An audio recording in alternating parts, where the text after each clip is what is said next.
the runaway royals, Harry and Meghan, finally cleared their last belongings out of Frogmore Cottage as they were sent packing by King Charles last week. But they appeared to be all smiles in photos of their first public outing since that humiliating eviction.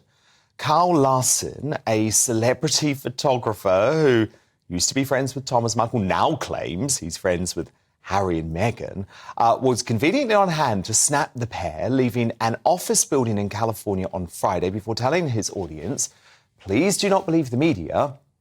They are very much in love." If that's the case, it does beg the question as to why the Duchess won't be joining husband Harry in Africa, with reports that he could fly solo to film a Netflix documentary on the continent where the couple famously spent their third date together.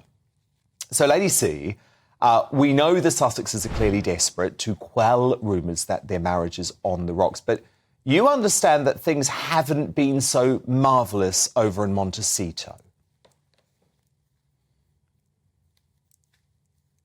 Absolutely not. And may I say, I crossed swords with Carl Larson last year when I was having, if you recall, I was going to be hosting Thomas Markle. Yes. And Carl Larson tried to wangle his way in, if you remember. I mean, the man can't be trusted, and anything he says is suspect. And, you know, Harry and Meghan's marriage is in trouble. They're in big trouble. And as soon as money problems come into the room, you can depend on it, love is flying out the window. And love was flying out of the window from before. But that doesn't necessarily mean they're going to get divorced tomorrow or day after tomorrow. I mean, they are a professional couple who are presenting a professional facade to the public, and only idiots would believe any of it. It's all basically yet another con. Yeah, I have to say, Carl Larson saying they're so in love, I mean, yeah, I wouldn't believe that at all.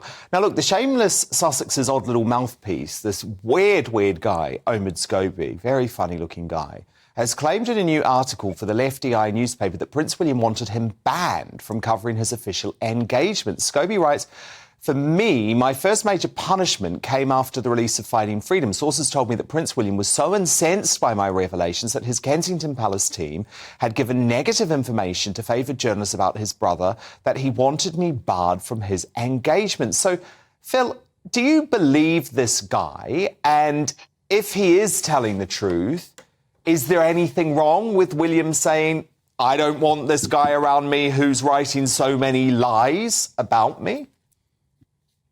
Yeah, good evening, Dan. I'm going to shock and amaze you, actually, tonight. I'm actually going to stick up for Omid Scobie. Well, not exactly stick up for him. I mean, assuming he's telling the truth. I'm not a great fan of being cancelled, people being cancelled. I'm not a great fan of journalists being barred from going to events, on not receiving press releases, on not being allowed on royal tours. So if he's telling the truth that the palace did take a bit of revenge on him, I think it's a mistake. I mean, I think they should just let him hang himself and carry on with his reporting. I don't really regard him as a journalist. I regard him as a sort of propagandist. But but if he wants to turn up on various jobs, and if he wants to receive the royal press releases, I think he should be allowed to. I think it's a slippery slope once you start barring people who write things you don't like. So that's my opinion. But my opinion of him hasn't particularly changed. I'm not his greatest fan, as I'm sure none of us are.